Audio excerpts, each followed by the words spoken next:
dapat.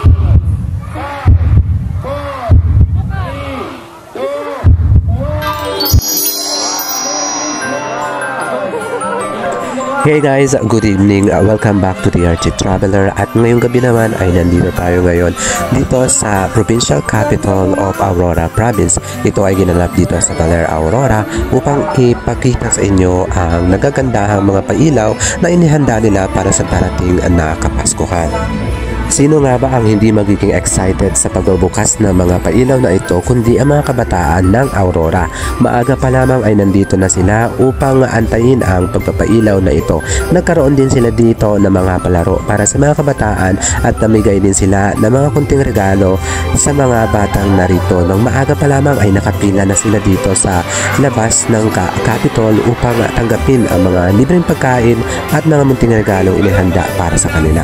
Ngayong gabi naman ay inabangan naman nila ang mga performance dito ng mga naglalaro mga kabataan, and of course dumating din dito ang mga clowns na nagbigay saya sa mga kabataang nag-aabang ng mga munting kasiyahan na ipapagkaloob nila sa kanila. Nagkaroon din dito ng bisita na kung saan ang pinaka-paborito nilang si Jollibee.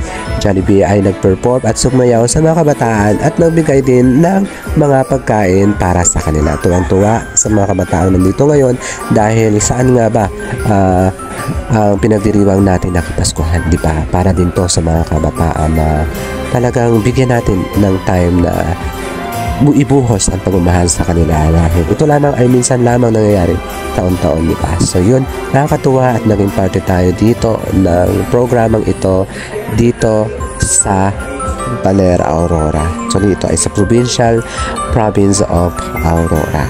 Ito ay inaabangan taon-taon tuwing may mga pailaw sa mga karatiga-bayan na makikita rin natin sa mga susunod na araw na kung magkakaroon ng pagkakataon ay mapupuntahan natin. Bukod dyan ay matitikman nyo rin dito ang mga masasarap na pagkain mabibili habang namamasyal kayo dito.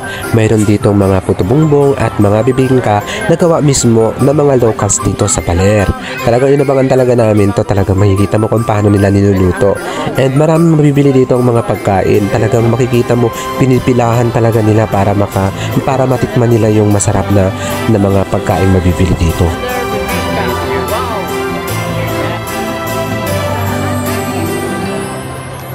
Ito, nakita ko rin dito sila Mami Yoli. I think si Mami Yoli yung may-ari nito kasi alam mo ang mura lang nung ano nyo dito, nung siomay sa top. Tapos sobrang dami nung nakapilang tao dito. Yung mga namamasyal. As in talaga sobra. Talaga makikita mo usok-usok pa yung siomay na siniserve nila dito. Nakakatuwa yung mga ganito talagang mapipilitan ka rin talaga mabili kasi sarap talaga nung pinakain nila eh. Nakakagutom siya, talagang amoy na amoy mo talaga. Ang sasarap ng mga pagkain. Hindi lang yan, marami kayo dito mabibili guys. Maraming mga pagkain dito sa mga booth nila. So ano pang inaantay nyo guys kapag nandito kayo sa Baler ay naku, tikman nyo lahat ng mga pagkain na meron sila dito. Naging makulay din ang kanilang Kapitolyo dito dahil napapalibutan ito ng mga magagandang liwanag. Sobrang ganda niya tingnan and medyo pangit na yung kuha ko dito kasi nagbe-blur yung gumagalaw yung ilaw. Pero napakaganda niya guys. Personally kapag umasyal kayo dito ay talagang mabibighani kayo dahil maharamdaman nyo na talaga ang tunay na diwa ng Pasko. Kaya sama nyo na ang mga chikiting, ang inyong family habang nag-enjoy kayo dito at take ng mga photo, ang inyong mga selfie. Dito din maganda rin na picturean. Dito yung pinakamalaki nila dito nga Christmas tree. Makikita nyo rin dito ang kanilang parang selfie area na mga parang malalaking mga gift na pwede nyo picturean yung mga bata doon. And of course, yung lagi nila pinupuntahan dito, napakarami nagpipicture. Ito nga colorful na tunnel nila dito. Sobrang parang ito yung tunnel of lights, parang ganun siya.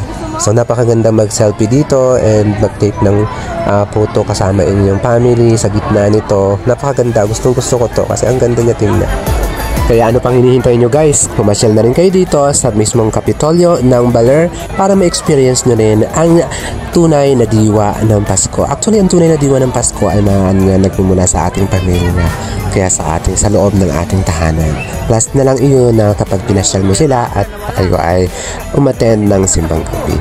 Malapit na ang December and talagang ramdam na rin ang lamig ng simoy ng hangin. And nagkaroon din tayo ng mga chance na magkaroon ng photo op at saka mga pictures ng mga taong namamasyal dito, mga kababayan natin. And thank you so much guys sa pagsama sa akin ngayong araw.